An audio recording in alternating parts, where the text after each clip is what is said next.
Hi everybody, this is Pete Brown with another episode of stuff you can plug in onto your NES. Today I actually have something useful for you. In the last video I showed you the first couple boards I made, and I mentioned I'd be working on some peripherals. That was over a year ago, and I've made a bit of progress. Since then I've been working on a little project I call the ENIO. It stands for Extended NES I/O. The ENIO is made up of two boards, the ENIO EXP board and the ENIO CPU board. This is the EXP board. It's similar to the ones I made last year with a few differences. This is geared towards people who want to play Famicom games with extra sound through the power pack, or use 15-pin peripherals that plug into the 15-pin expansion port on the Famicom. Top left-hand side, you'll notice the resistors. Normally, if you want extra audio from the power pack, you have to patch through the audio signal between two of the expansion port pins. In the EXP board, it's already there. The resistor's there, it's patching through the audio signal, so you're good to go. Bottom left-hand corner, the Famicom EXP header.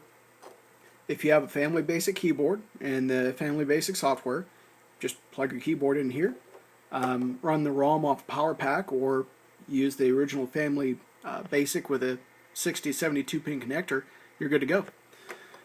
Bottom right-hand corner, the ENIO CPU board. This is the focus of the project. When I started off on this thing, I wanted to, the whole goal was to give the NES the ability to talk to an IP host. So, eventually you could make an online NES RPG. And this is the CPU board. Let's see if we can get a good shot here. It has an RJ45 header. Plug in your Ethernet. It has a USB header for USB keyboard. Top left hand side there, sorry, put this down. Top left hand side you have the micro SD part card. That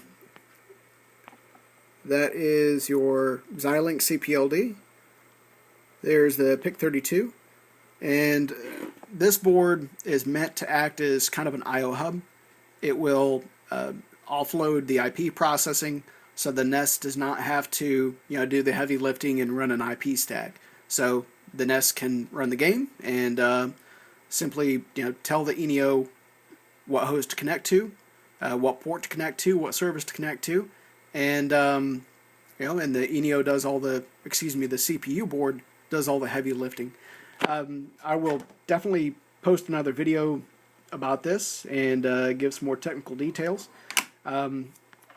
But for now, I have a few of these EXP boards. Somebody asked me if I was selling them. The answer is yes. I have a few ready to go. What I have in stock is the EXP board itself and the 15-pin header cable. So if you want to buy these, no problem. I will post a link at the end of the video or in the notes.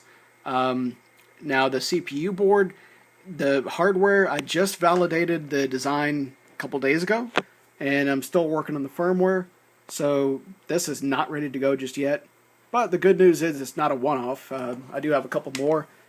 These will be going to the beta testers next week, as soon as I finish the SD card bootloader for the PIC. Right now the CPU board can reprogram the CPLD on its own, but the PIC32 bootloader is still having some problems with that one. So anyways, like I said, I will definitely post another video with more details about this and how it talks to the NES and what the possible applications are. But until then, thanks for listening.